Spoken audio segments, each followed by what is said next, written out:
ജയിച്ചുകൊണ്ട് നടന്നതാ. ഇപ്പോൾ ഇസ്രായേലിന്റെ രാജാവായപ്പോൾ കുറെ സ്തുതിപാടവർ ചുറ്റും കൂടി.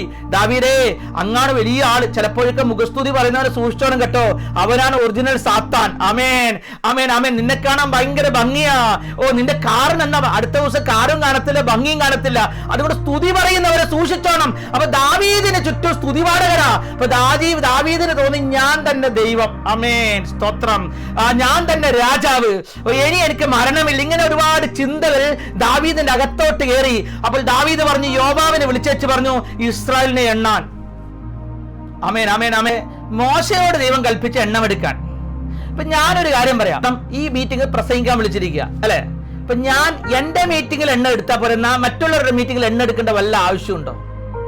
മനസ്സിലായില്ല. ദാവീദിനോട് ദൈവം പറഞ്ഞ എണ്ണ എടുക്കാൻ പറഞ്ഞില്ല. ഇത് ദാവീദിന് അങ്ങ് തോന്നിയതാ. പക്ഷെ മോശയോട് ദൈവം പറഞ്ഞു, മോശ നീ എണ്ണ എടുക്കണമെന്ന്. അപ്പൊ പറയാത്ത പണി ചെയ്യാൻ പോകരുത്. എത്രയൊക്കെ ഞാൻ പറഞ്ഞ മനസ്സിലായി? ആമേൻ. ചെയ്തു തീരാത്ത പണി ഒരുപാട് അപ്പുറത്ത് മാറ്റി വെച്ചിട്ട് ദാവീദ് ചെന്നിരുന്ന് പറയാത്ത പണി ചെയ്യുക. ചിലർക്കുള്ള പരിപാടിയാ പറയാത്ത പണി ചെയ്യുക. അപ്പൊ ഈ കൂട്ടത്തിൽ വേറൊരു വിഭാഗമുണ്ട്, ലേവ്യ ഗോത്രം. ദൈവാത്മാവ് തന്ന ദൂത് അതുപോലെ പ്രസംഗിക്കുക. ദാവീദിന് എല്ലാവരുടെ എണ്ണം എടുക്കാം, പക്ഷെ ആരുടെ എണ്ണം എടുക്കാൻ പാടില്ല? ലേവ്യ ഗോത്രം. അത് ദൈവത്തിന്റെ ഗോത്രമാ. മനസ്സിലായില്ല? സ്തോത്രം. ദാവീദേ, നിനക്ക് എണ്ണാം, പക്ഷേ അതിനു മുന്നേ ഒരാലോചന വേണം. സ്തോത്രം. നിനക്ക് ചെയ്യാം, അതിനു മുന്നേ ഒരാലോചന വേണം. ലേവ്യ ഗോത്രം ദൈവത്തിന്റെ ജനമാ. സ്തോത്രം. ശൗൽ രാജാവായപ്പോൾ എന്നാ ചെയ്തെന്നറിയാമോ? ഈ ലേവ്യരെ എല്ലാം അങ്ങോട്ട് പറഞ്ഞു വിട്ടതാ. പലപ്പോഴും പാവപ്പെട്ടവനെന്ന് തോന്നുന്ന, ഒന്നിനും കൊള്ളത്തില്ലെന്ന് തോന്നുന്ന, ഉപവസിക്കുന്ന, പ്രാർത്ഥിക്കുന്ന, വയറൊട്ടിയ പാവപ്പെട്ട ഉപദേശിയെ കാണുമ്പോൾ നീ അവനെ എണ്ണാൻ നിൽക്കരുത്.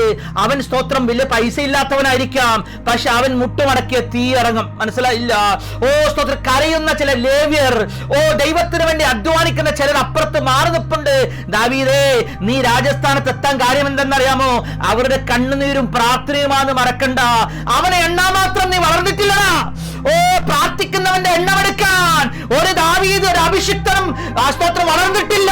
ആരുടെയൊക്കെ പരിശുദ്ധമോ പറയുക, നീ ദൈവത്തിന്റെ കണ്ണിലെ കൃഷ്ണമണിയാ. നിന്നെ എണ്ണുവാൻ ദൈവം ആരെയും അനുവദിക്കത്തില്ല. ദൈവാത്മാവ് സംസാരിക്കുക. നിന്റെ ഭവനത്തിലെ നന്മകളെ എണ്ണുവാൻ, നിന്റെ ഉയർച്ചകളെ തടയുവാൻ ഒരു രാജാവിനും, ഒരു മന്ത്രിക്കും, ഒരു പ്രൈം മിനിസ്റ്റർക്കും ദൈവം അനുവാദം കൊടുത്തിട്ടില്ല. അതുകൊണ്ട് എന്നെ എണ്ണുവാൻ, എന്റെ നന്മകളെ എണ്ണുവാൻ സാത്താൻ അവകാശമില്ല.